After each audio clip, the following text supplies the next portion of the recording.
દાહોદ જિલ્લામાં આવનાર લોકસભા ચૂંટણીને ધ્યાનમાં રાખીને જિલ્લા ચૂંટણી અધિકારી યોગેશ નિરગુડેના માર્ગદર્શન હેઠળ જિલ્લા ચૂંટણી તંત્ર દ્વારા વ્યવસ્થાપનના ભાગરૂપે મતદાન દિવસે ફરજ પર નિમણૂક પામેલા અધિકારીઓ પોતાની કામગીરીની સંપૂર્ણ જાણકારી મેળવે તેમજ પોતાની ફરજ પ્રત્યે સતર્ક થાય એ હેતુસર સમયાંતરે વિવિધ તાલીમ યોજવામાં આવી રહી છે.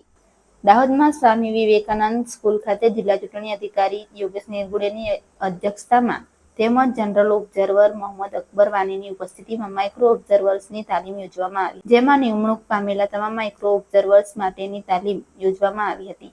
માઇક્રો ઓબ્ઝર્વર્સની આ તાલીમ દરમિયાન ચૂંટણી તંત્ર દ્વારા પ્રેક્ટિકલ પેમ્ફલેટ તેમજ પીપીટી દ્વારા મતદાનના દિવસે માઇક્રો ઓબ્ઝર્વર્સ દ્વારા કરવાની થતી બીયુસીયુ તેમજ વીવીપેટની કામગીરીની મહત્વની જાણકારી મામલતદાર સમીર પટેલ દ્વારા આપવામાં આવી હતી. આ તાલીમ દરમિયાન જિલ્લા ચૂંટણી અધિકારી યોગેશ નિરગુડે તમામ માઇક્રો ઓબ્ઝર્વર્સનો ઉત્સાહ વધારવા જણાવ્યું હતું કે લોકસભા ચૂંટણી એ આપણો રાષ્ટ્રીય તહેવાર છે. એની કામગીરી આપણા માટે રાષ્ટ્રીય કર્તવ્ય છે, જેને આપણે સૌએ ઇલેક્શન કમિશનની ગાઈડલાઈન મુજબ અનુસરીને કરવાની છે. તેઓએ વધુમાં ઉમેર્યું હતું કે મતદાન દિવસે જો કોઈ ક્રિટિકલ પરિસ્થિતિ જણાય તો તાત્કાલિકપણે જનરલ ઓબ્ઝર્વર મોહમ્મદ અકબર વાનીને રિપોર્ટ કરવાનો રહેશે. આ તાલીમ દરમિયાન જિલ્લા ચૂંટણી તંત્ર દ્વારા પીપીટી દ્વારા રજૂ કરવામાં આવેલ માહિતી જિલ્લા ચૂંટણી અધિકારી યોગેશ નિરગુડે તેમજ જનરલ ઓબ્ઝર્વર મોહમ્મદ અકબર વાનીએ નિહાળી હતી.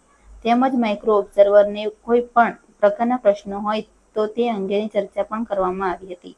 અહેવાલ શૈલેષ રાઠોડ, દાહોદ.